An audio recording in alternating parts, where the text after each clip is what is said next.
አዲስ አንድ ጥያቄ ልጠይቆት ነው። በእርግጥ እውነት ለመናገር ከስርም ብዙ ትውልድ እየሰማን ስለሆነ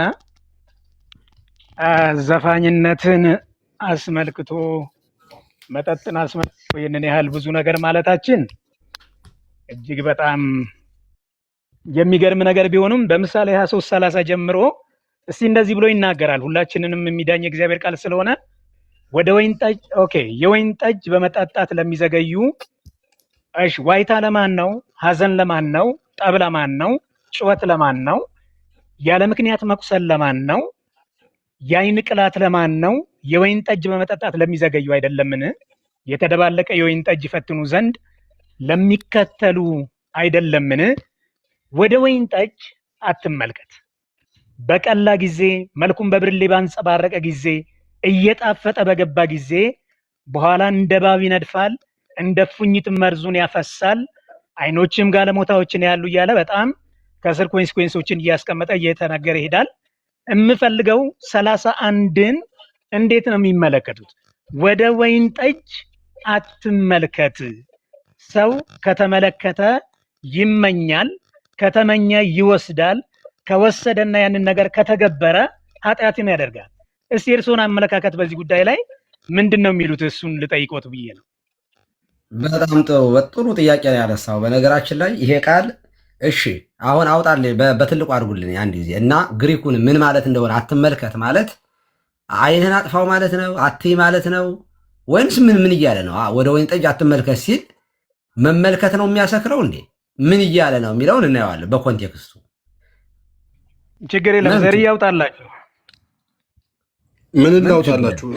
ምሳሌን ነው ምሳሌ 23 ቁጥር 31 ላይ ያለውን ማለት ነው።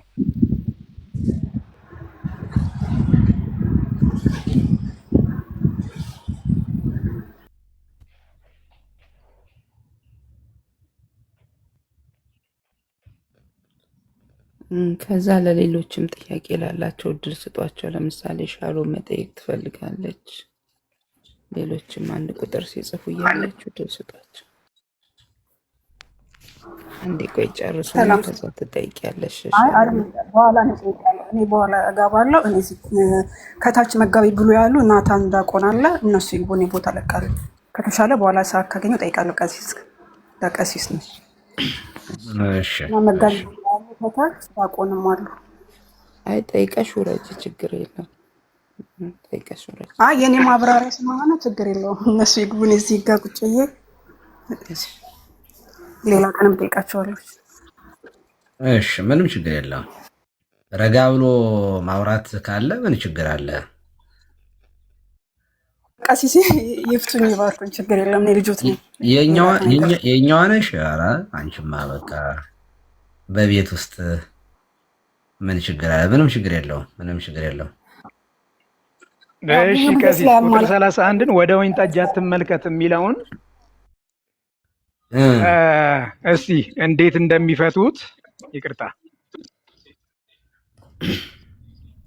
እሺ አይ አትመልከት ማለት ቅድም እኮ እኔ አብራርቼዋለሁ፣ ግን እንደው ለሱ ቃል በቃል አትመልከት ማለት ወይን ጠጅ በዓይንህ አትይ ማለት አይደለም ነው።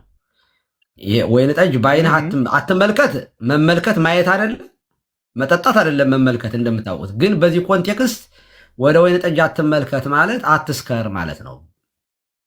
ምክንያቱም አትመኝ ነው አትስከር ነው። አትመኝ ነው አትስከር ነው።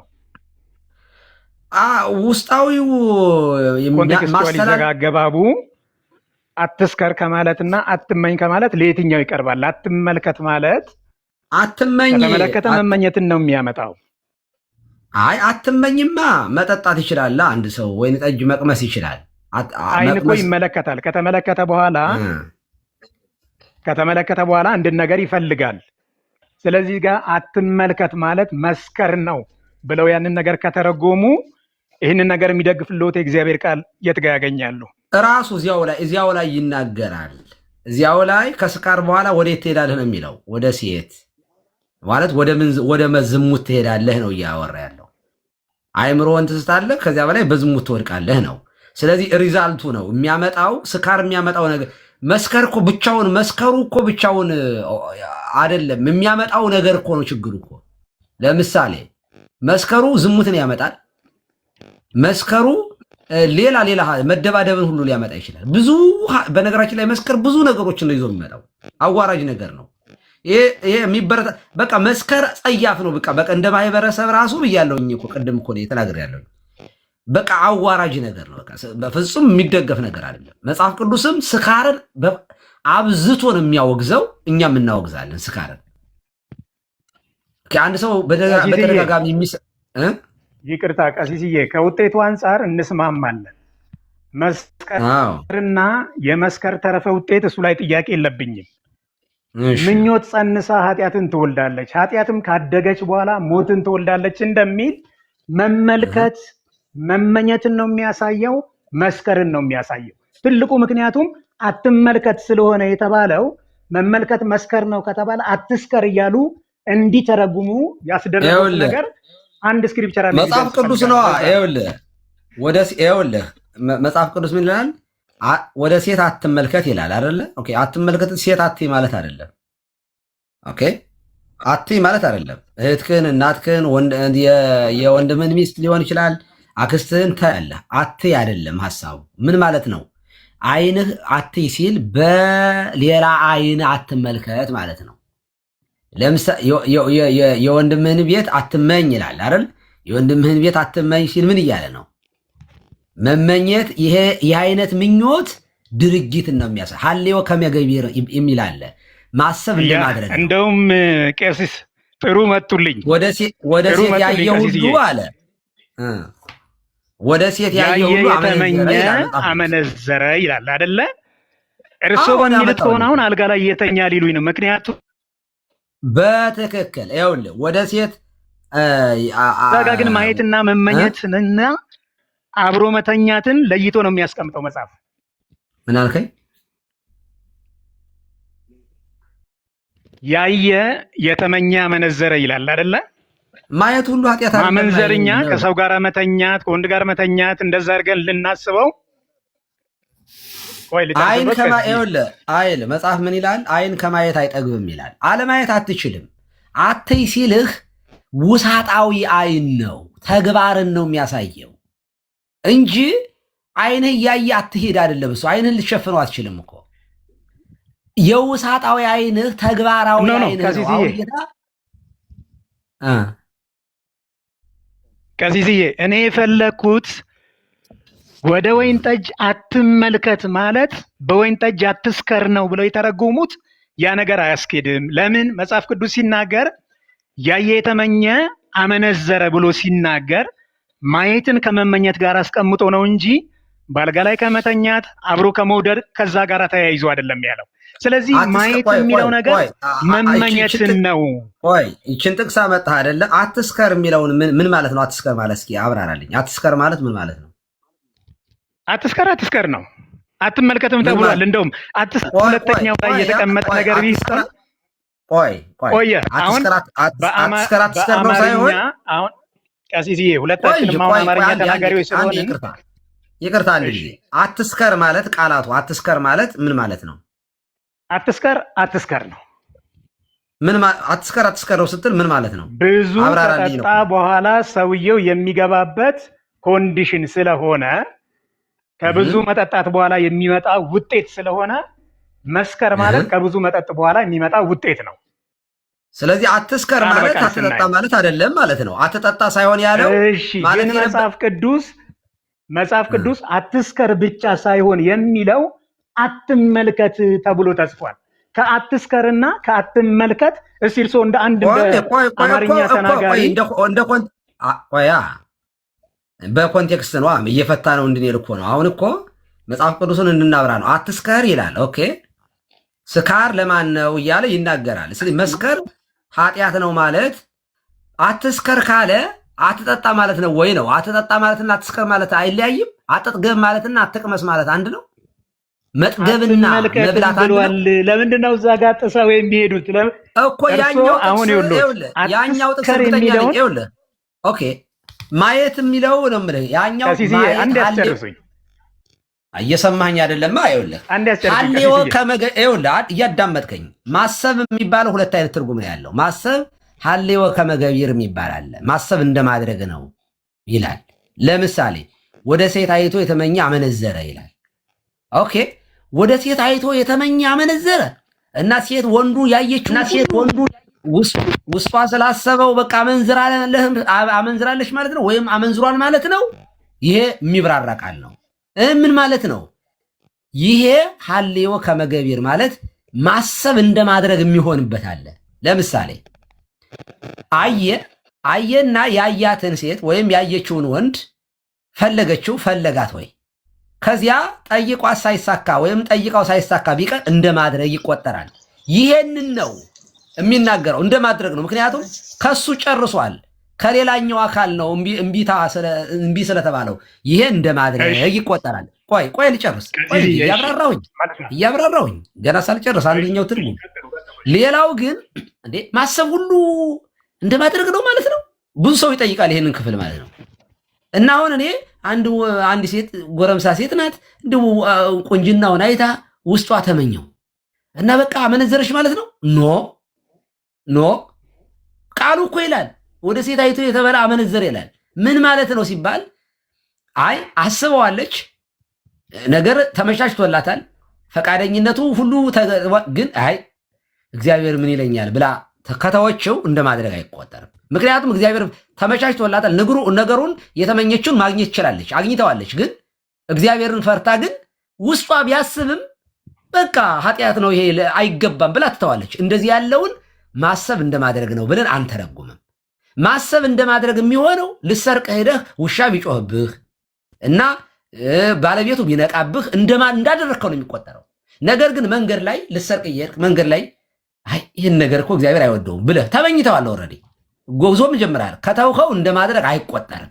እንዲህ ያሉ ቃላቶችን እንዲህ ማብራራት ካልቻልን መጽሐፍ ቅዱስ አንድም ሰው እዚህ ውስጥ አይቶ ከመመኘት ማን ነው በህሊናው ኃጢአትን የማይሰራ ሰው? በህሊናችንማ በጣም ብዙ ኃጢአት እንሰራለን በማሰብ ማለት ነው። ግን ማሰብ ሁሉ ግን ኃጢአት ነው ልንል አንችልም። ጌታ ይረዳናል ነው መልሱ። አሁን ይህንን የምተረጎም ቀሲስዬ አንድ ጥያቄ ልጠይቅዎት። ምናልባት አሁን እርስዎ ፐርሰናል ኬዞችን ስለሚይዙ የሃይማኖት አባት እንደመሆኑ መጠን በድብቅ ሰዎች ወደ እርስዎ ሊመጡ ይችላሉና አንዲት እህት ወይ አንድ ወንድም በጾታ እንዳንከለከለው ብቻ አመነዘርኩ ብሎ ወደ እርስዎ ቢመጣ ያ ሰው ወደ እርስዎ ሲመጣ ምን ተግባር ፈጽሞ ነው ሲመልሱልኝ?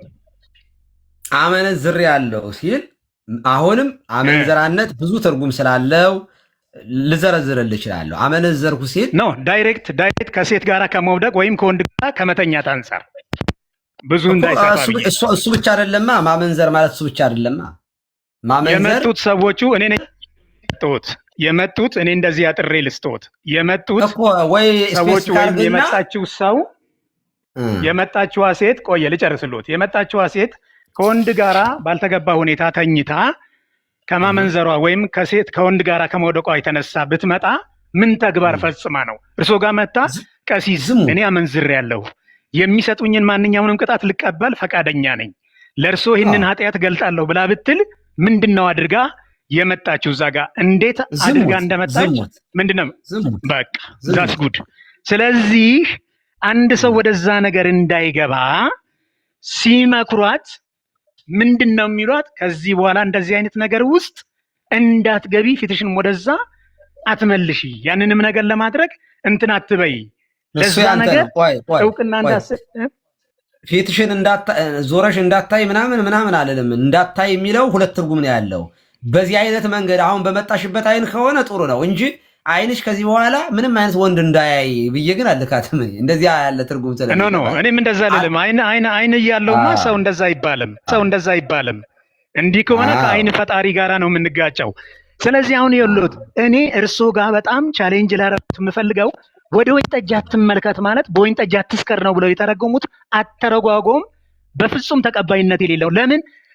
ምኞት ጸንሳ ኃጢአትን ትወልዳለች፣ ኃጢአትም ካደገች በኋላ ሞትን እያለ ሲናገር ያዕቆብ፣ እሺ ወይንም ደግሞ የያዕቆብን አነጋገር እንዴት ነው? ምኞት ጸንሳ ኃጢአትን ትወልዳለች። ከተመኘ በኋላ ነው ሰው ምንም የሚያደርገው የሚጸንሰው። ከጸነሰ በኋላ ኃጢአትን ይወልዳል። ኃጢአት ደግሞ ካደገ በኋላ ሞትን እያለ ሲናገር አሁን ይህንን እርሶ የሚሰማውን ትውልድ ከስር ሆኖ የሚማረውን ትውልድ እንዳይመኝ መከልከል ነው የሚሻለው ወይስ ጸንሶ ከወለደ በኋላ ያለው ኮንሲኩዌንስ እንዳይመጣበት ማስረዳት ነው የሚቀር? እሺ አንተ ባመጣው ብቻ ላስረዳህ። መመልከትን አንተ የተረዳኸው ዝሞ ማየት አድርገህ ነው ያየው። እግዚአብሔር ነጸረ መመኘት በሚለው ይስተካከል። ቀሲስ አይ አይደለም ብለው እኔ እንደዛ አልተደም የተረዳሁት። እያዳመጥከኝ ሰርቫንት እግዚአብሔር ነጸረ ላይ ለአቤል ወላይ ለመስዋዕቱ እግዚአብሔርም ወደ አቤልና ወደ መስዋዕቱ ተመለከተ ይላል። ምን ማለት ነው?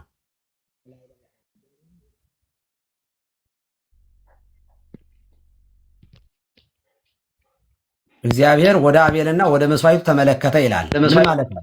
እየተደረገ ያለውን ነገር ብቻ ሳይሆን የተደረገበትንም ልብ ያንንም ነገር አየ ማለት ነው። አይ አይደለም፣ እንደዚህ አይደለም። ምክንያቱም አንዱን ንቋል፣ አንዱን አክሴፕት አድርጓል አይደለ? በቃ ተቀበለ። አቤልና ከቃይል መስዋዕት አንጻር ከሄደው አሁን የአቤልን አክሴፕት እንዲያደርግ የቃይልን ሪጀክት እንዲያደርግ በቃ ተቀበለው ማለት ነው። በቃ ወደ መስዋዕቱ ተመለከተ ማለት በዚህ አንቀጽ ተቀበለው ማለት ነው። መስዋዕቱን ተቀበለው፣ የአቤልን መስዋዕት ተቀበለ ማለት ነው። እግዚአብሔር ወደ አቤልና ወደ መስዋዕቱ ተመለከተ ማለት ተቀበለው ተብሎ ነው የሚተረጎመው። አሁን ለዚህ ነበር አሁን ቅድም እርግጠኛ ነኝ። ቆይ ናታኒም ስለመጣ እሱም ሊያግዘን ይችላል። እችኛውን ቆይ ወደ ሌላ ሰው ሳይሄዱ ዋናው ምንጩ ነው። ወደ ሴት አትመልከት ምን ተብሎ ተተረጎመ? ይሄ አትመልከት የምትለዋን እስኪ በዕብራይስጡ እንመልከተው። ምን ማለት ነው? እናት ቋንቋው ምን እያለ ነው የሚለውን ማብራሪያ ይሰጣል እዚያ ላይ እርግጠኛ ነኝ። ወይም የአባቶችም ትርጓሜ ማየት እንችላለን። ወደ ሴት አትመልከት ማለት ቀሲስ እኔ እንደገባኝ ሴትን ለዝሙት አትመኝ በሚለው ሴንስ ነው። አሁን እዚያው ላይ ስለ ወይን ጠጅ የጠየቅከው ይህንን ጥቅስ ምሳሌ 23:31ን አትመልከት ሲል ምን ማለቱ ነው? ማብራሪያ የለውም ወይ? እንየው። እሺ እድሉ ልስጦት። እሺ ክፈቱ። አንድ ሰው እስኪ ያየ ሰው ካለ ማይኩን ያብራላል። ይህንን ያየ ሰው ምሳሌ 23:31 ነው አይደለ? አዎ። ለምሳሌ በነገራችን ላይ መመልከት በመጽሐፍ ቅዱስ ብዙ ነው። ለምሳሌ ወደ እግዚአብሔር ሆይ የዚህን ሕዝብ ደንዳናነት ክፋቱንም ኃጢአቱንም አትመልከት ይላል። አሁን ይሄ ቀሲስዬ በጣም ይቅርታ ቀሲስዬ በጣም ይቅርታ ኖ አይደለም ጣልቃ መግባቴ ሳይሆን እኔ ቱ ዘ ስፔሲፊክ መመልከት መመኘት ነው ወይስ መመልከት መስከር ነው የሚለውን ነው። በቃ አሁን እቺኛው ሁለቱም ነው እንደ ኮንቴክስት ይኸውልህ አብራራውልህ እኮ እንደ ኮንቴክስቱ ነው የሚተረጎመው።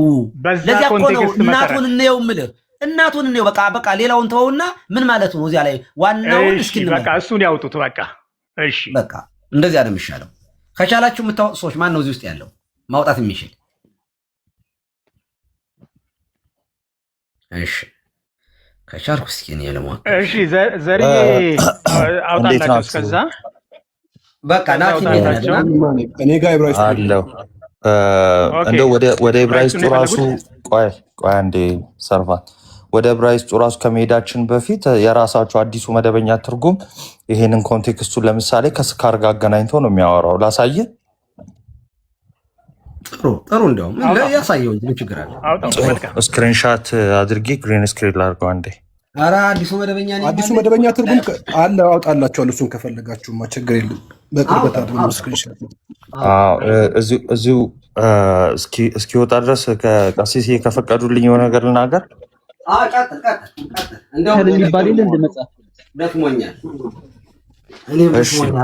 ይሄ ክፍሉ የሚያወራው እንግዲህ ምንድነው? መጽሐፈ ምሳሌ 23 ከስካር ጋር መሆኑን የምናየው ምንድነው? ቁጥር 29 ጀምሮ ስናነበው ነው። ዋይታ ለማን ነው? ሐዘን ለማን ነው? ጠብ ለማን ነው? ጩኸት ለማን ነው? ያለ ምክንያት መቁሰል ለማን ነው ካለ በኋላ የዓይን ቅላት ለማን ነው ይላል። ይሄንን የሚያደርጉት በቃ የሰከሩ ሰዎች እንደሆኑ ይናገራል። ይሄንን ደግሞ ዝቅ ብሎ እዛው አዲሱ መደበኛ ትርጉም በቃ ሰው ሲሰክር እነዚህ ነገሮች ሊያደርግ እንደሚችል ይናገራል። ስለዚህ መጽሐፉ እያለ ያለው ምንድን ነው? ወደ እነዚህ አትመልከት ሲል በቃ አትስከር እያለ ነው። ለምን ጣፍጦ በገባ ጊዜ እነዚህ ልታደርግ ስለምትችል። ናታኒም አንድ ጊዜ ፍሬምወርኩን በደንብ ላስቀምጥልህ። ከእሳቸው ጋር ስንነጋገር የነበረው አንዴ ፍሬምወርኩን ሰምቼዋለሁ። ከስር በመጀመሪያ ደረጃ በአዲስ ኪዳን መጠጥ በራሱ አንዴ ወንድሜ አላገኘልኝም። ቆይ እኮ አንዴ ላውራና ስጨርስ ፍሬምወርኩን ላሳይ። ከውጤቱ አንጻር ከኮንሲኩዌንሱ አንጻር የተለያየ ነገር የለንም። አንድ ነገር እንገርህ፣ ቤተክርስቲያናችን በነገራችን ላይ ስካርን በጣም በጣም ትነቅፋለች። ቆይ አንዴ፣ ኧረ ልታስወራኝ አልቻልክም። እያወራው ነው። ሰርቫንት ግን እድል አትሰጥም። ሰርቫንት ቆየ ሚውት አድርገዋ ናታኒም እንዴ እኔ የምለውን ልጨርስና እያወራው ሚውት አድርገው እንዴት ትለኛለህ? አንዴ ቃም አላወራውም እኮ ወንድሜ። ፍሬምወርኩን አላገኘህልኝም። ቆይ እስኪ እኮ ሰምተኸኝ ነው ቢሆኑ ሰምተኸኝ ዶክተር ከመጀመሪያ ጀምሮ ሰማሁ። አሁን እኛ ከውጤቱ አንጻር ያለውን አይደለም። አሁን የአይን መቅላት የምናምን እሱ ሳይሆን ውጤቱ አይደለም። እኔ ትልቁ ጥያቄ ወደ ወይን ጠጅ አትመልከት የሚለውን በወይን ጠጅ አትስከር ብለህ ልትተረጉመው ከምንድን ነው እንትኑን ያገኘው? ኮንቴክስቱዋል ምንድን ነው? እሱን ነው የፈለገው። እኔ ወደ ወይን ጠጅ አትመልከት ስል ወይን ጠጅን አትመኝ ነው። ከተመኘህ ቆየ አስጨርሰኛ ፕሊዝ። ሰርቫንት ማለት ብቻዬን ላውራ አስመሰልኩ። ማለት ዶክተር ፕሊዝ ሚውት አድርገው። ቆየ ችግር የለውም እሱ። አሁን ይኸው አንድ ቦታ አታዳምጥማ እንዴ? ችግር የለውም አይደለም እኮ ይኸውልህ፣ አንተ ይኸውልህ ትጠይቃለህ። መጀመሪያ ሀሳቤን ሊጨርስና ከዛ አይዲያውን በአይዲያ ቻሌንጅ አድርገው። ከዛ በፊት ትንሽ አይዲያውን ቆይ አንዴ አገልጋይ ዘር ፍሬምወርክን ቆይ አንዴ ያዛርጉትና አንዴ ቆይ አትመልከት የሚለውን አትመኝ ከሆነ አንተ አድርገህ የተረጎመው በምን ህግ ነው? በምን ያፈታት ህግ ነው አትመኝ ብለህ የተረጎምከው? ለምሳሌ ሁለት ቦታ ላይ ይሄንን ነገር በደንብ ላስቀምጥልሽ። አሁን ሚውት በምን ህግ ነው? በምን ሄርሜኔቲክስ ህግ ነው? ኧረ ቆይ አንዴ ሁለታችሁም ቆይ አንዴ ቆይ ዶክተር ትቀጥላለህ። ቆይ ዶክተር አንዴ ቆይ እንትን አረጋችሁት እኮ ጥያቄና መልስ ብቻ እያረጋችሁት መጣችሁ። ከታች ያለ ሰው እየሰማችሁ ስለሆነ እድል ተሰጣጣችሁ ወይ ሰዓት ሊያዝላችሁ በሰዓት እንድታወሩ ነው እንጂ አሁን አንዱ ተደርቦ እያወራ እየተሰማማን አይደለም። ስለዚህ እያወራው ስለነበረ መሀል ላይ አረ እባክህ ሰርቫንት እባክህ እያወራው መሀል ላይ ገብተህ ስለሆነ ያቋረጥከኝ ልጨርስ። አንዴ ዕቃ ስጡ። ጥያቄው ይቀመጥልህና ከዛ በኋላ መልስ አንዴ ዳግም ቆይ አሁን ነው የገባኸው? ቆይ አንድ ጊዜ ሁላችሁም አንዴ ይቅርታ መስመር ላስይዝላችሁ። ጥያቄ ስለሆነ አንዴ ጥያቄህን ሰርቫንት አስቀምጠው ጥያቄህንና ከዛ በኋላ ናታኒ ትመልሳለህ። ጥያቄ ስለሆነ ማለት ነው። ይቅርታና ሶሪቲ እያወራው መሀል ላይ ገብቶ ጥያቄ ማስቀመጥ አለ እንዴ? እያወራው ነው እኮ ኖ ጥያቄውን መሰረቱን ያስይዘል ብዬ ነው እኮ። ችግር የለም እኮ ሳይሰማኝ መሰረት የያዝ በምን ያውቃል? መጀመሪያ ስሙኛ፣ ከዛ መሰረቱ ጥያቄ ልጠይቅህና እኔ ሚውት ላድርግልህ። በቃ እሺ ጠይቅና ሚውት ላድርግልህ። ጥያቄ ልጠይቅና ሚውት ላድርግልህ። ኦኬ ናታኒ ሚውት አድርገው ጠይቅ ጥያቄህን። እሺ ሚውት አድርጎሽ በምሳሌ 23:31 ላይ ወደ ወይን ጠጅ አትመልከት በቀላ ጊዜ መልኩም በብርሌ ባንጸባረቀ ጊዜ እያለ የሚለውን ወስጄ ወደ ወይን ጠጅ አትመልከት ብዬ ስል ቀሲስ በወይን ጠጅ አትስከር ነው ብለዋሉኝ። እኔ ደግሞ የወይን ጠጅን አትመኝ ነው። ከተመኘ ይጸንሳል፣ ከጸነሰ ኃጢአትን ይወልዳል፣ ከኃጢአት ካደገ ደግሞ በኋላ ሞትን ያመጣል ብዬ ነው ያልኩት። እና ወደ ወይን ጠጅ አትመልከት ሲል አንተ ምንድን ነው ብለህ ነው ስትለው እሱ ጋር በስካር አትተባበር አትስከር እያለ ነው እንደነሱ እንጂ ጭራሽ እንደው መጠጧን አትቅመሳት እያለ አይደለም። አንድ ነገር ልጨምር እዚህ ላይ ይህን አትመኝ ማለት ራሱ ዶክተር ይኸውልህ አትመኝ ማለት በራሱ ቆይ ይኸውልህ ለመማርም ጭምር ፈቃደኛ ሁን ዶክተር። ምክንያቱም ፕሮፌሽን ሌላ ሊሆን ይችላል እኮ እና አንዳንድ ጊዜማ ማዳመጥ ጥሩ እኮ ነው። ይህን አንተ ባልከው ራሱ አትመኝ የሚለው ቃል አንተ ያልከው ራሱ ወደ ወይን ጠጅ አትመልከት ማለት አትመኝ ማለት ነው አልክ። ኦኬ አትመኝ ራሱ ብቻውን ራሱን ችሎ ኃጢአት ሊሆን አይችልም። አየህ አትመኝ ራሱ መመኘት ምንድን ነው ስንል ተግባራዊ ምኞትን ነው የሚያሳየው እንጂ አለመመኘት አትችልም። ልትመኝ እኮ ትችላለህ። እንደዚህ ብለን ይህ ሁሉ ከቆጠረብን ማንም አይተርፍም። እንደዚህ አይደለም። ምኞት ወደ ፍጻሜውን መናገር ነው እያልን ያለ በአንተ ትርጉም ራሱ ያው ነው ዶክተር። ቴንኪው ቀሲስ።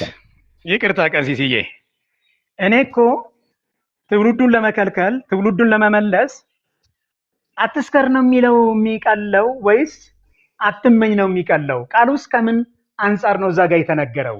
በእርግጥ እኛና አሁን እኔና እርሶ ስለመጠጥ ይህንን ያህል ሽንጣችንን ገትረን መከራከራችን በትውልድ መካከል ኢት ኢዝ ግሬት ሼም እውነት ለመናገር ማለት ነው። እሱ መመጻደቅ ነው ወይ ዶክተር? እሱ መመጻደቅ ይባላል። ይሄ መገበዝ ነው የሚባለው፣ ግብዝነት ነው። እውነት ለመናገር መጽሐፍ ቅዱስ የሚለውን መከተል እንጂ ያለብን የራሳችን ሀሳብ አይደለም። እኛ እኮ የምናወራው ትክክል አይደለም፣ እንደ መጽሐፍ ቅዱስ በትክክል እንረዳው ነው እንጂ እያልን ያለ ነው የራሳችንን አምጥተን። እውነት ለመናገር እርግጠኛው ነው የምናገረው። እኔ የጠጣሁትና አንተ የጠጣኸው ቢለካ መድኃኒዓለም ምስክሬ ነው። እኔ እንትን አንድን ስራም ከልጅነት ጀምሮ አንድ ስራስ ብዙ ነው። አይ ዶንት ቲንክ ሶ እያወራን ያለነው ስለኔ መጠጣት ስላንተ መጠጣት አይደለም። መጽሐፍ ቃል ፐርሰናል እናድርገው፣ ወደ ቃሉ ገብተን እንነጋገር እኮ ታዲያ ይኸውልህ። ስለዚህ መጽሐፍ ቅዱሱ የሚለው አትስከር ነው። በቃ አትስከር ማለት ደግሞ ብዙ ነው የተጻፈው። አትስከር አትስከር አትስከር አትስከር በጣም ብዙ ነው የተጻፈው። አትስከር የሚያመጣው ምንድነው? ከጠጣህ በኋላ ከጥጋብ በኋላ የሚመጣ ነገር ነው እንዴ? ከብዙ ይቅርታ ጋር ቀሲስ ይቺን ብቻ ልበልወትና ልጨርስ። ከብዙ ይቅርታ ጋር አንደኛ ያዕቆብ ላይ ቅድም ያለውን ምኞት ጸንሳ ኃጢአትን ትወልዳለች የሚለውን አሳይቻለሁ። ሌላ ደግሞ የእግዚአብሔር ቃል ሲናገር ባልጋቸው ላይ ሆነው ምን ማለት ነው? አብራራው። ቆይ እየጠቀስክም ለምንድን ነው? አብራራው ምኞት ጸንሳ ኃጢአት የሚለውን እስኪ አብራራው ከመጀመሪያው ጀመረ። ሐልዮ ነቢብ ገቢር ብለህ እስኪ አብራራው። በመጀመሪያ ሰው ኃጢአትን በመስራት ሰው ኃጢአትን በመስራት ሳይሆን የሚገለጠው ያንን ኃጢአት ለመስራት ያለው ምኞቱ ነው የመጀመሪያው ነገር። ስለዚህ መጽሐፍ ቅዱስ ትልቁና መሰረታዊ ነገር ከምኞት ጋር ስጋን ከክፉ ምኞቱና መሻቱ ጋር ሰቀል ሌላ ብሎ የሚናገረው አሁን ቀጥታ አብራራው። ይሄንን ራሱ ዝም ብለህ አይግቡብኛ። ይኸውልህ ጥቅስ በጥቅስ አይግቡብኛ አይደለም። ይኸውልህ ዶክተር ሰው እንዲማር ነው። ዝም ብሎ ጥቅስ መረፍረፍ ከሆነ እሱ ዝም ብሎ እርሶ ጣልቃ ስለገቡ እኮ አይደለም የሚማረው። እኔ ሀሳቤን ልጨርስና ከጨረስኩ በኋላ እርሶ ደግሞ እኔ የገነባሁትን አይዲያውን በአይዲያ መጥተው ማፍረስ ይችላል። ምን ማለት ነው አይደለም ያሉኝ? እሺ አሁን እሱን ልናገር። እኔ ያዕቆብ ላይ ያለው ምኞት ጸንሳ ኃጢአትን ትወልዳለች ሲል ኃጢአት ከመወለዱ በፊት ምኞት ነው እዛ ጋር ያለው። ወደ ወይን ጠጅ አትመልከት ሲል ወይን ጠጅን አትመኝ ነው። ለምን? ከተመኘ ያ ነገር በብርሌ እያንጸባረቀ ወደ ሰውየው ውስጥ ይገባል። አሁን እኮ ከሰውየው አፍ ከሚወጣው ከውጤቱ አንጻር እኮ ሁለታችንም እንስማማለን። አይኖቹ ጋለሞታዎችን ያያል፣ መርዝ የሆነ ነገር ከአንደበቱ ይወጣል፣ በጣም ብዙ አይነት ነገሮች፣ የአይን ቅላት ይመጣል። እኛ እሱ ላይ ክርክር የለንም። እዛ ደረጃ ላይ ግን እንዳይደረስ ምንድነው ፕሪቬንሽን ሜተዱን ወይም ደግሞ መከላከያ ነገር ያስቀመጠው ሲባል አትመልከት፣ አትመኝ። ለዚህ ማረጋገጫ ያዕቆብ ላይ። ከዛ ባሻገር ጥላቻን ባልጋቸው ላይ ያስባሉ፣ በነጋ ጊዜ ይፈጽሙት ዘንድ ምን ያገኛሉ? ኃይል ይሆንላቸዋል ይላል።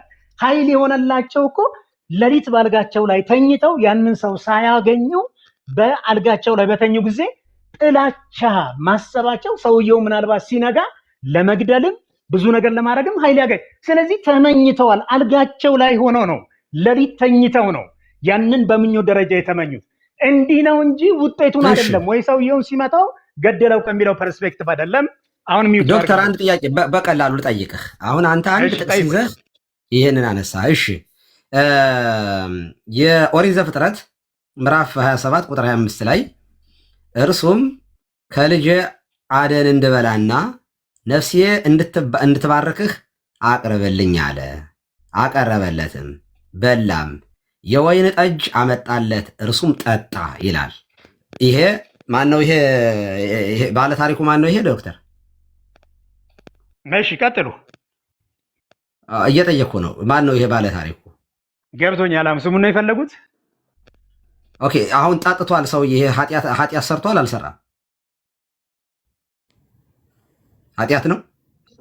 ጠጅ የሚለውን ነገር ቅድም ዘፈንን ሲከፋፍሉ እንደነበረው ከፋፍለን እንመልከት። ቀሲስ እኔ ወደዛ የጠቀስን ነገር እንትን ማለት አይደለም።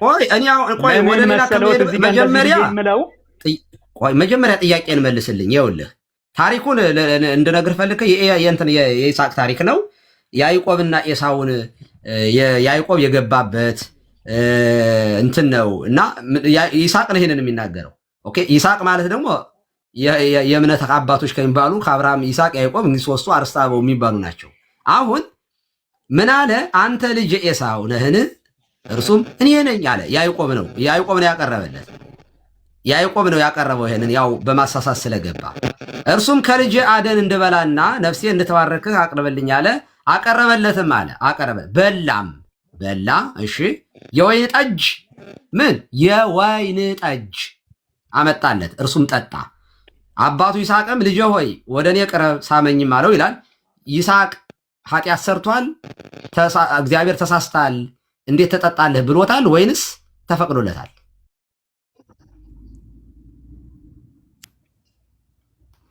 በብሉይ ኪዳን ጊዜ እንግዲህ በዛ ህዝብ መካከል የወይን ጠጅ ራሱን የቻለ መሰረታዊ ነው ነገር አለ።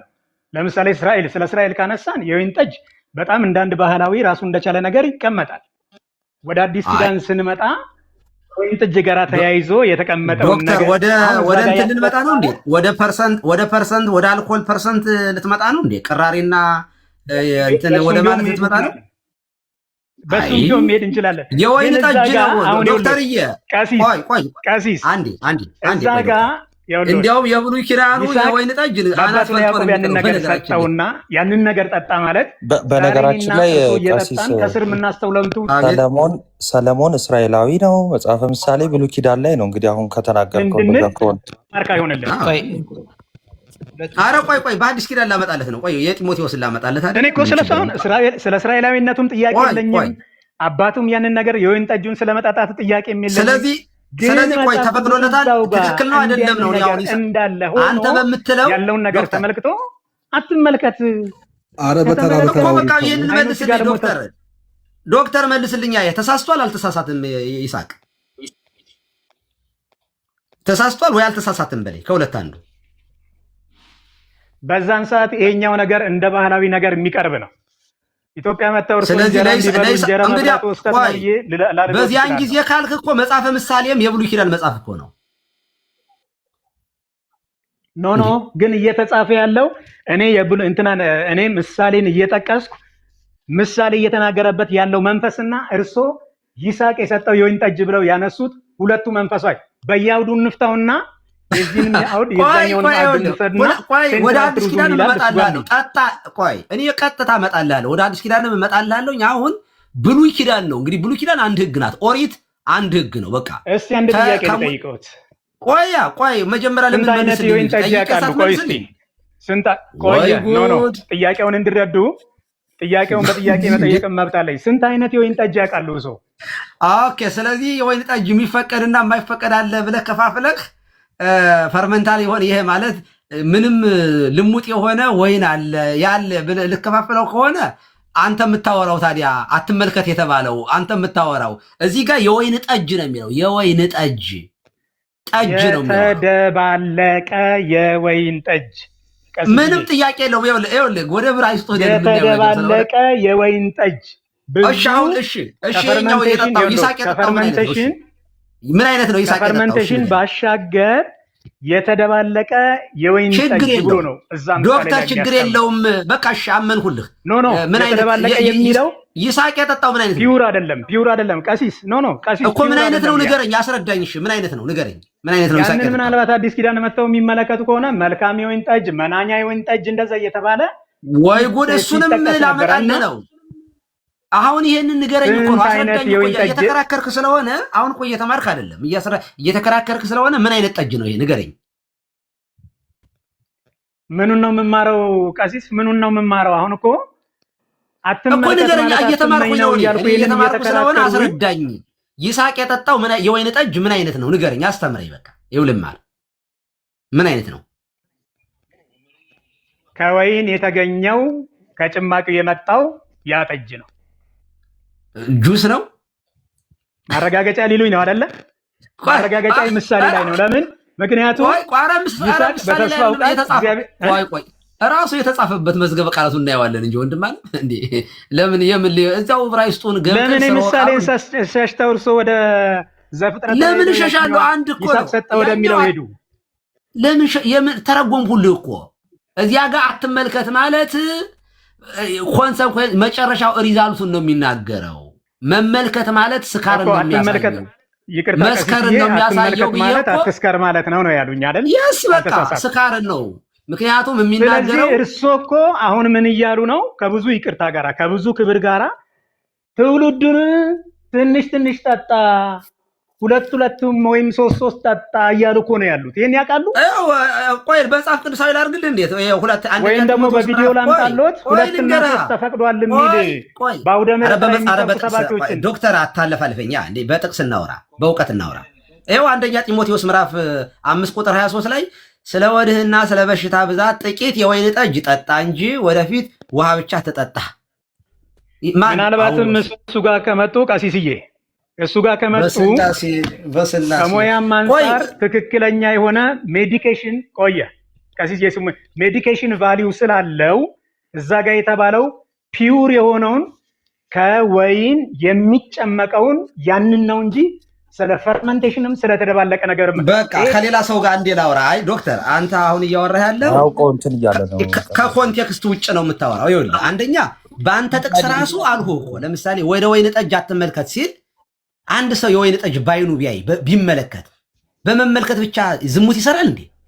ይሰክራል? አትመልከት ነው ያለው። መመኘቱን ነው እንጂ ያለው ጠጥተህ ካጣጣምክ በኋላ ለመስከር ለመሆኑ የእናንተ ጣራ ለመስከር ዶክተር ቆይ አንዴ ሲኔ ልምልቅስ አንድ ነገር ላንሳ። ቀሲስ ምን አይነት ፈተና ነው እንደዚህ? እሺ ቀሲስ አንድ ነገር ላንሳ። አሁን ሁለታችሁም ለእኔ ተመሳሳይ ነገር እያወራችሁ ላለመግባባት ነው ብዙ መንገድ የሄዳችሁ ይመስለኝ። ለምንድን ነው እንደዚህ ያልኩት? ከትልቅ ይቅርታ እያወሩ አይደለም። ለምን እንደዛ እንዳልኩ ልንገርሽ። አሁን ስለ ስካር ሁለቱም ተግባብተዋል። ያነሳሁት ቆይ ቀሲስ ያነሳሁት ስለ ስካር ሁለታችሁም አልተስማማችሁም። ቆይ ናታን ታወራለህ። ስለ ስካር ሁለታችሁም ስለ ስካር አልተስማማችሁም። ማለት ስካርን ሁለታችሁም ትጸየፋላችሁ። ቅድም ቀሲስ በደንብ ስለተናገሩ እኔ አንድ አይነት ሀሳብ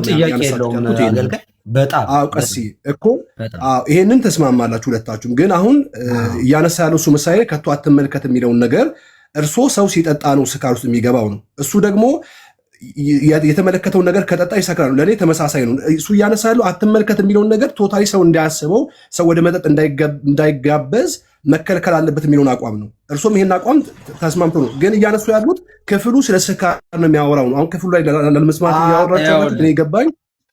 ክፍሉ ላይ አገልጋይ ዘሪሁን አትስከር ነው ወይ ቀስ እንዲያውም ሰው አለመመኘት አትችልም። እንዲያውም ጽድቅ የሚሆንልህ እኮ እያማረህ ያምርሃል እኮ። ሰው የሚወደውን ነገር መተው እኮ ቀላል ነገር አይደለም። እያማረ ስትተወው እኮ ነው ትልቅ ጽድቅ የሚሆንልህ። ሰው ስላማረህ ስለተመኘኸው ኃጢአት የሚሆንብህ ከሆነ ማለት የማይመኝ የለም። የእውነቴን ነው።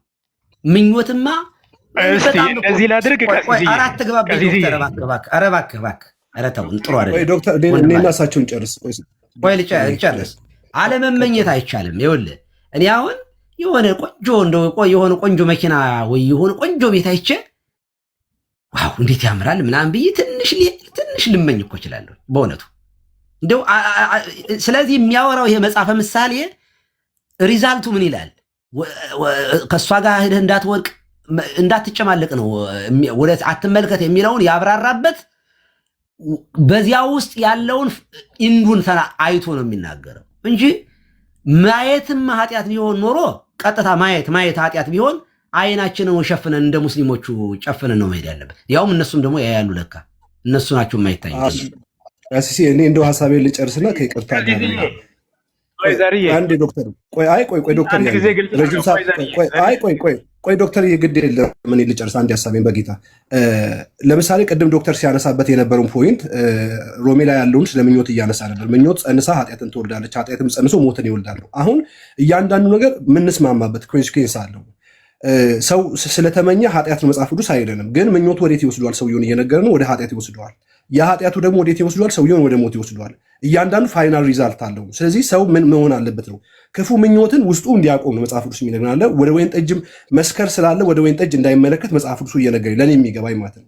ሰው ከጠጣ በኋላ አንዳንዱ ሰው ገደብ አለኝ ሁለትን መጠጣው ሊል ይችላል። ግን አብዛኛው ሰው የምናየው ሰው ከትልቅ እስከ ትንሽ ከደቂቅ እስከ ምሁር እስከ ማህይም ድረስ ሰው ጠጥቶ ሲንገዳገር ሲሰክንም ነው። በጣም ተማረ የምንለው ሰው ቅድም ሲሉ ነበር ቀሲስ።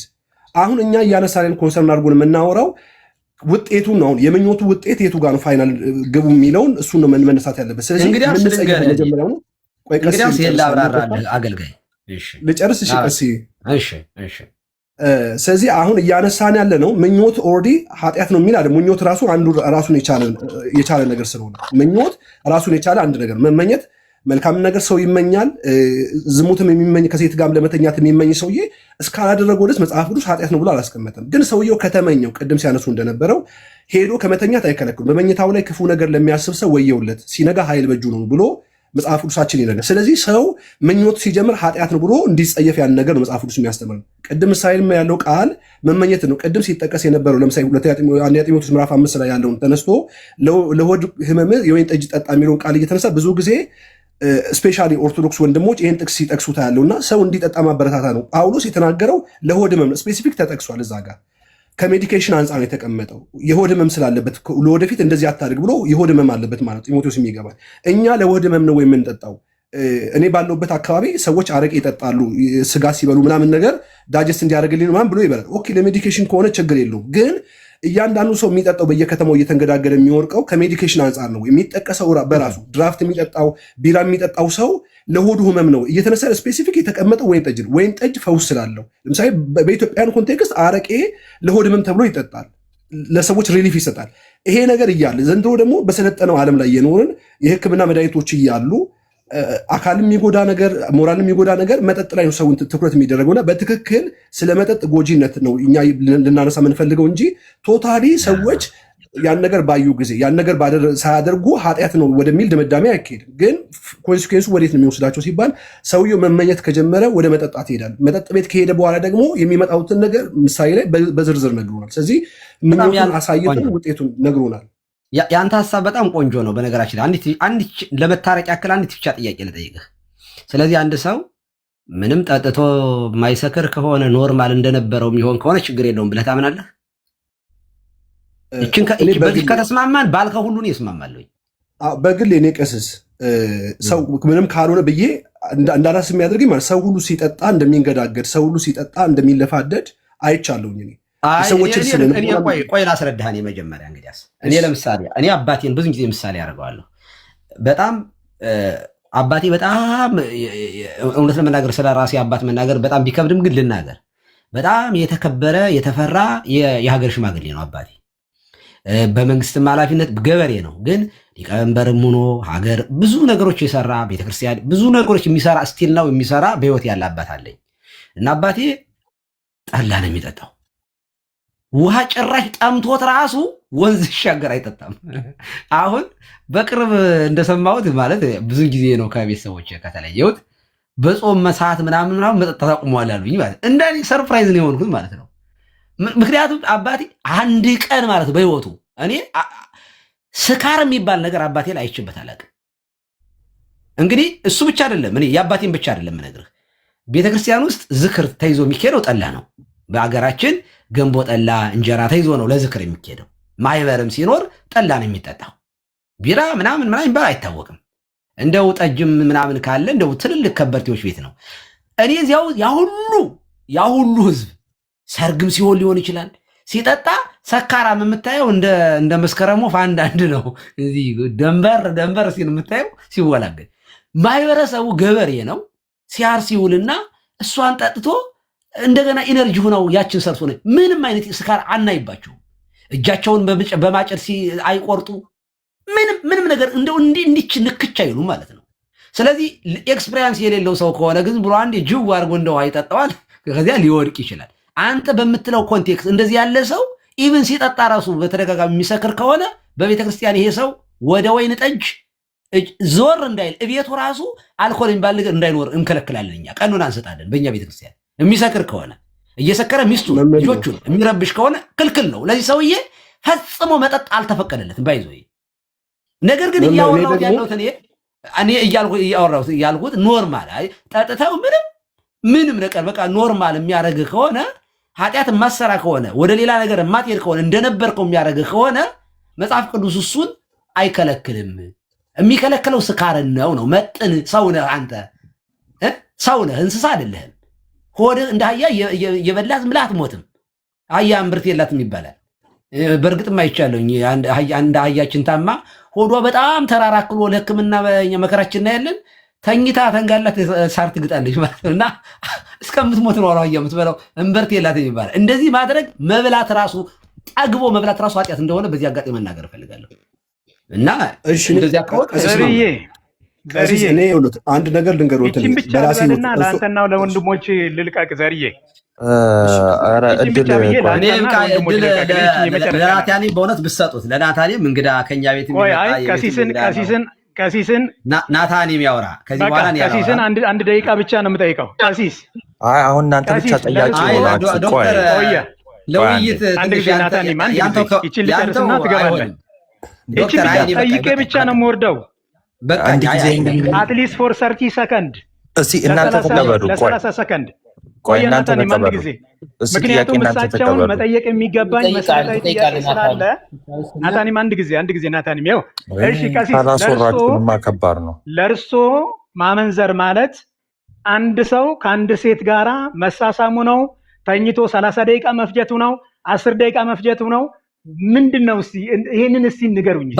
ባጭሩ ልመልስ። ቆንጆ ጥያቄ ነው። ኃጢአት በሐልዮ በነቢብ በገቢር ይሰራል፣ ጽድቅም በሐልዮ በነቢብ በገቢር ይሰራል። በሐልዮ ማሰብ እንደ ቅድም ተናግሬ ያለው ማሰብ በራሱ ኃጢአት የሚሆንበት አለ። ምን ማለት ነው? ያ ሰው አስቧል ግን አልተሳካለትም።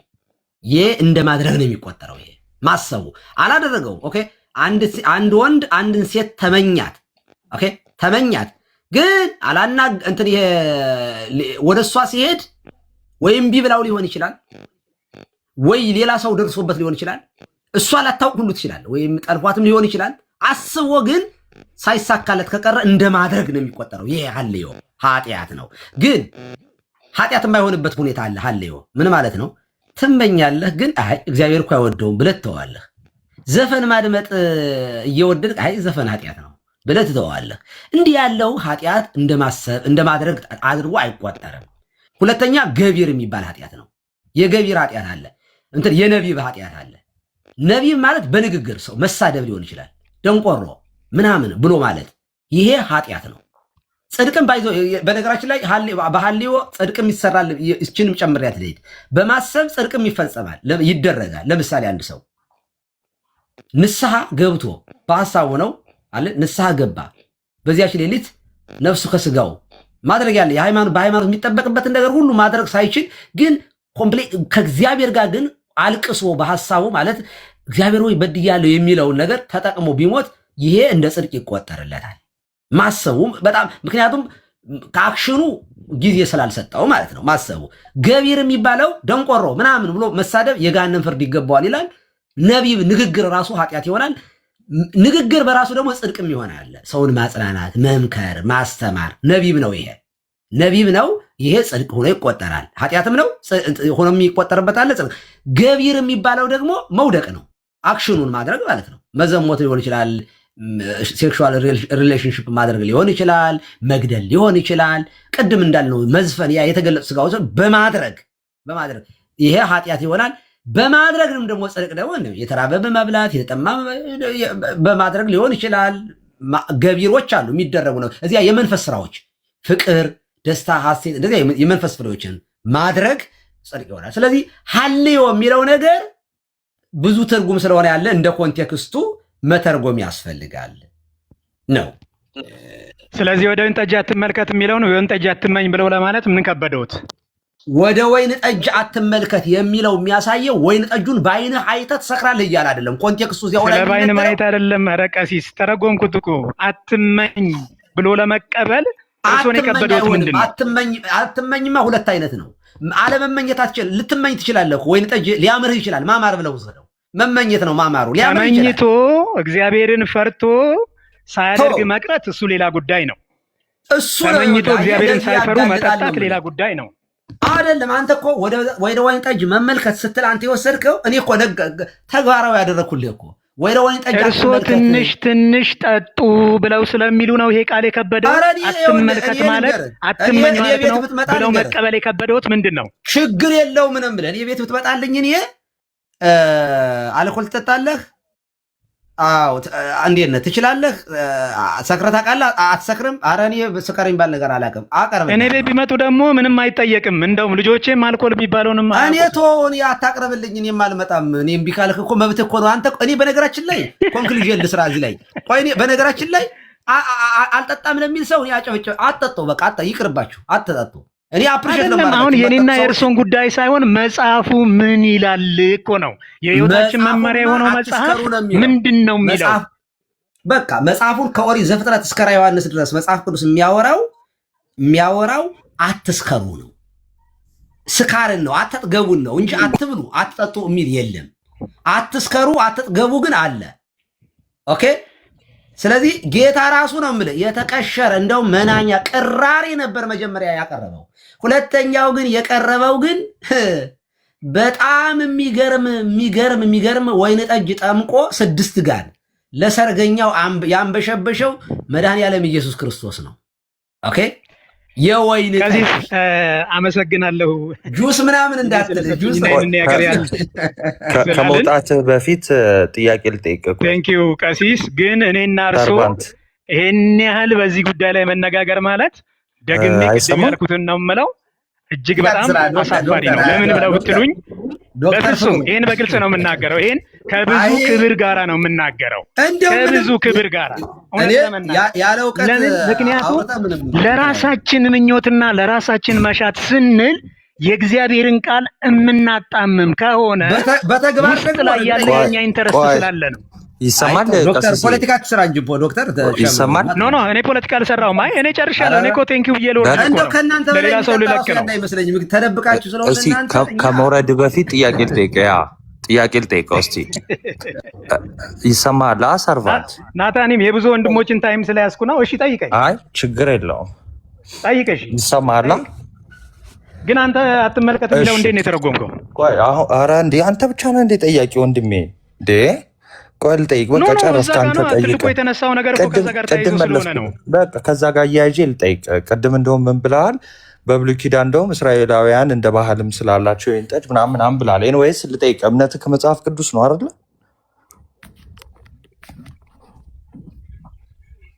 አይደለ? እምነትህ ከመጽሐፍ ቅዱስ ነው አይደለ? አትጠጣ እያልኩ ትንሽ ብለህ አትበል እያልኩ ስለሄን አታው ነው እንዴ? ምን ማለት ነው? እስቲ ከአዲስ ኪዳን አሳየኝ። ምን ማለት አጠጡ ሚል ወይ ደግሞ መጠጣጣት ምን የሚለውን ላሳይህ። ይኸው ነገርኩ። ምን የሚለውን ላሳይህ ነገርኩ። አጠጡ ወይም መጠጣጣት ነው የሚለውን አሳየኝ። እሺ እንግዲህ መጽሐፍ ቅዱስ ላይ አንድ ቃል አቡነ ዘበሰማያትን በል 12 ጊዜ እንደሚል 12 እና 13 ጊዜ መጽሐፉን እያየን አይደለም የምንሄደው። አትመልከት ካለ አንተ ለምን ኪዳኑን ፈለከው? በሐዲስ ኪዳን አይደለም። ጥያቄውን በጥያቄ መጠየቅ ይችላል። አንዴ አዳምጠኝ። አትመልከት ካለ ቆይ ወንድሜ፣ በሐዲስ ኪዳን አሁን በሐዲስ ኪዳን ለምን አልከኝ ካልከኝ፣ ቅድም በብሉይ ኪዳን አልክ። አሁን የወይን ጠጅ እንደ ባህልም ስለሚይዙት አልከኝ። ይኸው በሐዲስ ኪዳን ጌታችን መድኃኒታችን በብሉይ ኪዳን ቅድምም ስላልሰማኝ ነው እንጂ ስለተደባለቀ ስለሚል ይስሐቅ የተደባለቀውን አልሰጠም ብያለሁ። ለምሳሌ እሱን ቻሌንጅ ማድረግ ትችል ነበረ። እሱን አይደለም እኔ መጠየቅ ያለብኝ ኖ እኔ ነኝ መጠይቅህ። እኔ መጠይቀን እንዲጠይቀኝ አይባልም። አሁን በሐዲስ ኪዳን አጠጡ መጠጥ ኃጢአት ነው የተባለበትን ክፍል አሳየኝ። እሺ ናቱ ጥያቄ ጠይቀዋል። አገልጋይ አንዴ ቆይ ሚዩት አድርገው። አንተ ራስህ አሁን ገብተህ ናቱ ዝም በል ለማለት ራሱ ትበጠብጣለህ። ገባህ? እሺ ናታን ይኸውልህ እንደዚህ አታውራ። አገልጋይ ይጨርስ። አገልጋይ እኮ ጠየቀ ሚዩት አድርጎ አዳምጥ ነው እኮ ያልኩት። እየጠበኩ ነው። ቀላል ጥያቄ እኮ ነው። ሚዩት አድርግና ስም እኮ ለመልስ ሚዩት አድርጋ ናቱ እንዴ ተደረበ እኮ ኧረ ቆይ ለናት እድል ስጡት። በእውነት አንደኛ ቤቱ የእናንተ ነው። በነገራችን ላይ እያዳሉ ነው እንዴ አረብ ይመልስ ልጁ እንዴ እኮ ልጁ ናቱ እኮ ያለህ እኮ ጠብቀው መልስ እኮ እየጠበቅኩት እኮ ነው። እናንተ ናችሁ መሀል ላይ የገባችሁ። እንደዚህ በጣም የምትከራከሩበትን ነገር ከሐዲስ ኪዳን እኮ ማኔጅ እያደረግን ነው እኮ በጣም ከባድ እኮ ነው እኮ በነገራችን ቀሲስ እኔ ቀሲስ እንደው ማለት ራሱ በጣም መልስ ይስጥ። የተጠየቀው ሰው የመልስ ይስጥ። ግድ የለም ናታኒም አንድ ጥያቄ ልጠይቅህ። አይ አጠይቀኝ መልሰው መጀመሪያ በአዲስ ኪዳን መጠጥ አጠጡ። ለናታኒም ቆይ አንዴ ይሄንን ልበል። አጠይቀኝ። ቆይ ጥያቄ ምን እንድጠይቀኝ አዲስ ኪዳን ጠጡ የሚል አውጣልኝ። በእንደዛ ከሆነ እኔ ስለመጠጥ መልስ መልስለት። ቆይ ናቱ ያለ ዶክተር ጥያቄ ጠይቀዋል። ቆይ ናቱ ዶክተር ጥያቄ ጠየቀ፣ አንተ አትጠይቀው፣ መልሱ መልስለት። አዎ አሁን ምንድነው መሰላችሁ? ቆይ አንዴ አርቲክል ላድርግልህ። በአዲስ ኪዳን ማይ ጋድ አረ ሶሪቲ አንዴ ቆይ ላውራ። ብዙ ሰዓት አላወራው ልሰጥህ ነው። እሺ እስካሁን ድረስ ከቀሲስ ጋርም ሲወያዩበት ነበረ። ስለዚህ ስለ መጠጥ ያለህን ሀሳብ ታስቀምጣለህ፣ ሌሎቹም እንዲሁ ያስቀምጣሉ። እንደገና አዲስ ክርክር ከምታነሱ ስለ መጠጥ ያለህን ሀሳብ እንደ መጽሐፍ ቅዱስ አስቀምጥ። ናታን ቆይ እንጂ ሶራቲ አንድ ጥያቄ አንድ ጠይቁ። አንዱን ማቴ አትሰርዥበት እንዴ! አንድ ጥያቄ ብቻ ጠይቁ። አይ እንደገና እኮ ክርክር ይድ የለሽም። ይቺ ትመለስና ከዚያ የራሱን ያስቀምጥ።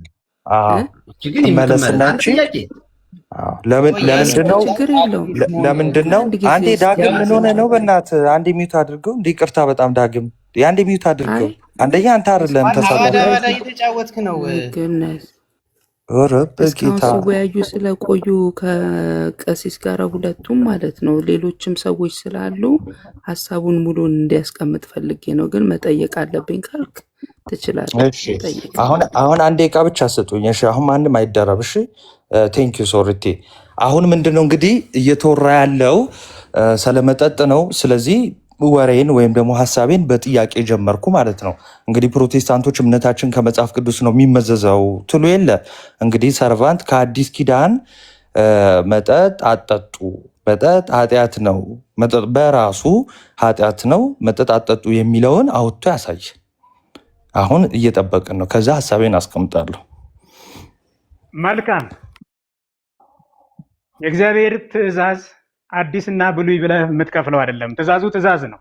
ብትወዱኝ ትእዛዜን ጠብቁ ስላለ ከአዲስ ከብሉይ በሚለው በዛ አይደለም ሄድ ብለህ አትመልከት ተብሏል። እንደገና ይኸኛው ቅር ካለ አንተ አዲስ ኪዳን ላይ ብትጠጡ ችግር የለውም የተባለውን ጥቅስ አውጣልኝ። ቆይ ስለዚህ አትጠጡ የሚል የለህም። አትመልከት የሚል አለኝ። የእግዚአብሔር ቃል ላይ ነው ያልኩት። አንተ በአዲስ በብሉይ ብለህ እየሸነሸንከው ልትሄድ ነው። እሺ ገብቶሃል አይደለ? ለምን በቃ አሁን እንትን እንዳይሆን በመንፈቅም በሰማንያም የሚቀርቡ ነገሮችን እናውቃለን። አሁን እኮ አንተ ብዙ ነገር እንዳትያዘህ ነገር ከበስተጀርባ ብዙ ነገር ስላለ የጨረሳ ናታን እንደዛ ሳይሆን አንተ ጥያቄ እንደጀመር እንዲህ አይነት አሰራር የለም። ናታኒም ጥያቄን ጨርስ፣ እሱም እስከሚፈልገው ድረስ መልሱን ይመልስ። በጣም አሪፍ። እሺ እኮ ፎሎ አፕ ኩዌስችን ስላለኝ ነው አሁን ባነሳውም ላይ ማለት ነው። አንድ ጊዜ ቆይ፣ አንድ ጊዜ ጨረስክ ጥያቄህን ናታን? አልጨረስኩም። ኦኬ አንዴ ጨርስ ጥያቄህን። እሺ ሰርቫንት፣ አሁን እንደዚህ በጣም እንትን ነው የሚሆነው። ሶሪቲ ችግር የለውም ታዩና ለመግባባት እንሞክራለን። እሺ በጣም ይቅርታ። እሺ እንግዲህ አጠጡ ከሆነ አትመልከቱ የሚለውን አጠጡ ብለህ ከተረጎምክ ለምን ክርስቶስ ጠጣ? ሰርቫንት ደረጃ ከቀሲስ ጋር ስነጋገር ለምን ክርስቶስ ጠጣ? በቃ ተው፣ ከቀሲስ ጋር ያወራውን ተወና አትመልከቱ የሚለው ቆይ አንዴ ወንድሜ ጠየቅ እኮ ሚውት አድርገው። ጥያቄ እንድገማው ሚውት አድርገው። ጠይቀኛል እኮ። እሺ ጥያቄ ምንድን ነው? ድገምልኝ እስቲ። ለምን ክርስቶስ ጠጣ እያልከኝ ነው ያለኸው? አይ ለምን ክርስቶስ ጠጣ ብቻ አይደለም ጥያቄ። ቆይ ጥያቄ ልድገምልህ። መጽሐፈ ምሳሌ ላይ ያነሳኸውን አትመልከቱ የሚለውን አጠጡ በሚል ተረጎምከውና አይሄው በቃ መጽሐፍ ቅዱስ አጠጡ ይላል አልክ። እንግዲህ በአንተ ትርጉም ማለት ነው። እንደዛ ከሆነ ብሉይ ኪዳን ላይ አጠጡ ተብሎ ከተጻፈ በአንተ ትርጉም ለምን ክርስቶስ ጠጣ? ወይል በመጀመሪያ ደረጃ አልሰማኝም። አትጠጡ አይደለም ያልኩት፣ አትመኙ እያልኩ እየተከራከርኩ ነው ያለው። እኔ ደግሞ የጠየቅኩ አጠጡ ፕሊስ ሚውት አድርገው። ለምንድን ነው ሚውት የማታደርገው? እንዲህ አይነትማ እንትን የለም። ቆይ አንድ ጊዜ ናታን ጠይቅና ሚውት አድርግ፣ ይመልስልሃል። ከዛ ደግሞ እሱ ሚውት ያደርጋል። እሺ ቀጥል። በቃ ሚውት አድርገው፣ ቀጥል ሰርቫንት። እሺ ስለዚህ እኔ እያልኩ ያለሁት ምንድን ነው? አትጠጡ ተብሏል ሳይሆን እያልኩ ያለሁት እንደውም አትመልከቱ። ለምን ከተመለከታችሁ ብሎ የተጻፈው የወይን ጠጅን አትመኝ በሚለው ኮንቴክስት ነው ብዬ ያንን ነገር ነው ያስቀመጥኩልህ። ከዛ ባሻገር ግን ከቀሲስ ጋር ቅድም እየተነጋገርን እያለን ስንት አይነት የወይን ጠጅ ያውቃሉ ብዬ ሁሉ ጠይቄያቸው ነበር እሳቸውን።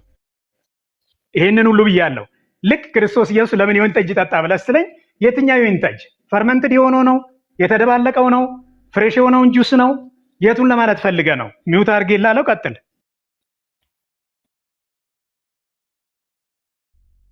ሚዩት አድርጌ እያወራሁ ነበር። እሺ፣ ስለዚህ ወንድማችን ምንድን ነው ያለው? አይ እኔ አጠጡ የሚል አላልኩም አለ። ስለዚህ ወደ መጀመሪያው ጥያቄ ስመለስ መጽሐፍ ቅዱስ እንደነ ፖለቲካ አሰራም እንደዛ ከሆነ ክሊር ለማድረግ ፖለቲካ እንዳይሆን ፖለቲካ አባቴ አይ ፖለቲካ እንዳይመስል ቀለል ላድርገው። እኔ አካሄዳችሁ ምንም በጣም ይቅርታ፣ ቆይ አንድ ጊዜ ሶሪቲ ግን እንደው በጣም ይቅርታ። እኔ ሳወራ ለምንድን ነው እንደዚህ የምታደርጊው? በጣም ይቅርታ። ግን አይ እንዲህ አይነት አካሄድ እዚህ ቤት ውስጥ ተደርጎ ስለማይታወቅ አይ ሶሪቲ ግን ዛሬ እውነት ለመናገር እንትን እያረግሽ ምን መሰሉት በዚህ መልኩ አይደለም እዚህ ቤት ውይይት የሚደረገው። አንድ ሰው ሀሳቡን ይናገራል፣ ሌላው ይናገራል። እንዲህ ብለህ ነበረ ተብሎ ተዟዙሮ አይነገርም። አሁን እኔ እሱ አሁን ከሚጠየቁ ጥያቄዎች አሁን ተመልሰውልሻል ሶረቲ? አሁን በእውነት ለመናገር ቁም ነገር እያገኘሽ ነው? ቆይ አይ በመጠጥማ ጉዳይ ያው ህዝቡ እየሰማ ነው። እኔ እሱንም ባልል ማለት ነው የሚያዳምጠው እያዳመጠ ነው፣ የኔን ሳይሆን ቄስስ። አሁን ምን እናደርጋለን መሰላችሁ? እያንዳንዳችሁ በመጠጥ ላይ ያላችሁን ሀሳብ ትሰጡና እንትን እንላለን። ቀሲስም ከፈለጉ መጀመር ይችላሉ። ናታኒም መጀመር ትችላለህ። እኔም መሄድ ፈልጋለሁ። ሌላ ጊዜ በሰፊው መወያየት ትችላላችሁ። አሁን እንደ ሀሳብ ቀሲስዬ ምንድን ነው አሁን እኔ ወንድማችን ሰርቫንት ተናገረና ሚዩት አድርጎ ነው ያወራሁት እና በምንም ተአምር መሀል መግባት አልነበረብሽም ነበር። ሀሳብህን ስጥ አንተ። ለሰዎቹ ይመቻል የምትለውን ማጠቃለያ ምስጥና እንውጣ። እንደ መጽሐፍ ቅዱስ ከፈለግሽ ደቂቃ ስጭን ሳንቋረጥ ሳያቋረጥ ማንም አያቋርጥህም። እንደ መጽሐፍ ስጥና አንተ ከዛ በኋላ እኔ ማጠቃለያ ሰጥቼ በእኛ በኩል ያለውን ከዛ ደግሞ እነሱ ይሰጣሉ። ቀጥል ናቲ። እሺ በደንብ ቀሲስ ይሄዱበታል። እንግዲህ ምንድነው እንደተነሳው መጽሐፍ ቅዱስ ላይ አጠጡ የሚል የለም፣ ቃል በቃልም የለም፣ ኮንቴክስቹዋልም የለም። ኦኬ ቃል በቃል መጠጥ በራሱ ኃጢአት ነው የሚል የለም። አሁን ቤተክርስቲያናችን መጠጥን አትደግፍም። ለምን መጠጥን አትደግፍም ስትባል ግን ከምን አንጻር ነው? ከስካር አንጻር ነው። በቃ ሰው መስከር የለበትም። ለሆድም በሽታ ይሁን ለመድኃኒትነትም ይሁን ትንሽ የኃጢአት አድርግ የሚባል ቲዎሪም ሎጂክም ቲዎሎጂም የለም። እና እንደዚህ የሚሉ ሰዎች ባይዘ ከጌታ እንበልጣለን እያሉ ነው። ጌታችን መድኃኒታችን ኢየሱስ ክርስቶስ በነገራችን ላይ እየበላና እየጠጣ መጣ ተብሎ ተጽፏል።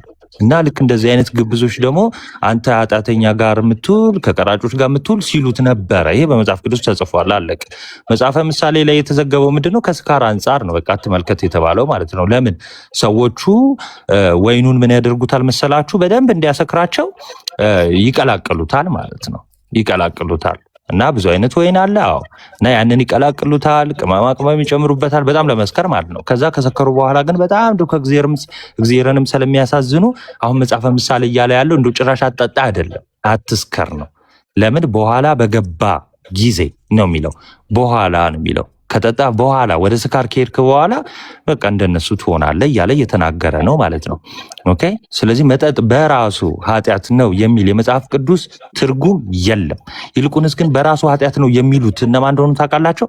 ልክ ክርስቶስን ሲከሱ እንደነበሩ አይነት ግብዞች ናቸው። በነገራችን ላይ ጠጣ ከቀራጭ ጋር ዋልክ እንደዚህ የሚሉ አይነት ማለት ነው። አሁን ሁለት አይነት የመጠጥ አይነት አለ ተብሏል። የወይን ጠጅ መናኛና መልካም የሚባለው ባይዘው ወደ ስካር ሰውን ሊያሰክር ሁሉ የሚችል ኃይለኛው የወይን ጠጅ ነው እና ጌታችን መድኃኒታችን ኢየሱስ ክርስቶስ በቃና ዘገሊላ ባይዘው ለህዝቡ የሰጠው ይሄኛውን ነው፣ መናኛውን ሁሉ አይደለም ኢቭን እና ኃጢአት የሆነውን ጠጡ ብሎ ሲሰጥ ጌታ አስባችሁታል? ይሄ አሁን በጣም ግብዝነት ነው የሚሆነው። እና ቀሲስ ደግሞ እስቲ በተጨማሪ ጨምሩበትና ቤቱን ከፍታለን። ኦኬ ችግር የለም። ቴንኪው በጣም ቆይ አንድ ጊዜ ቀሲስ እየሰጦታለሁ። ቆይ አንድ ቀሲስ አንድ አይነት እንዳይሆን የሁለታችሁም ሳሚ አለ ሲጠብቅ ስለነበረ በመሀል ሌላ ሰው ብታስገቢ ነው። እኛ እንጨርስ እንጂ እኛ እናጠቃለን። ሌሎቹም ሀሳባቸው እንዲሰጡ ብዬ እኮ ነው። ቀሲስ በኋላ ግን ከቀሲስ በፊት እኔ ላውራ ሰው አይደለም እኮ ተመሳሳይ ሀሳብ ስለሆነ ብዬ ነው ቀሲስ መጨረሻ እንዲጠቀልሉት። አይ እስከ መጨረሻ ካልተናገር ሰውቴ ልናገር ቀሲስ አይወጡ። እኔ አንድ አይነት ስለሆነ የሁለታችን ሀሳብ ተመሳሳይ ስለሆነ ማጠናከሪያ ነው እኮ የምሰጠው። እኔ አሁን ሌላ ሰው በመሃል ከገባማ ምልልስ ሊሆንብን ነው። ላጠቃልና እንደፈለጋችሁ ጊዜ ወስዳችሁ እንትን በሉ። በመጀመሪያ ከልብ እናመሰግናለን። ሶርቲ ጊዜ ስጥልን በቤትሽ ስላስተናገርሽን ከልብ እናመሰግናለን። ሌሎቻችሁም አብራችሁ ተዋውያችሁን ከልብ እናመሰግናለን።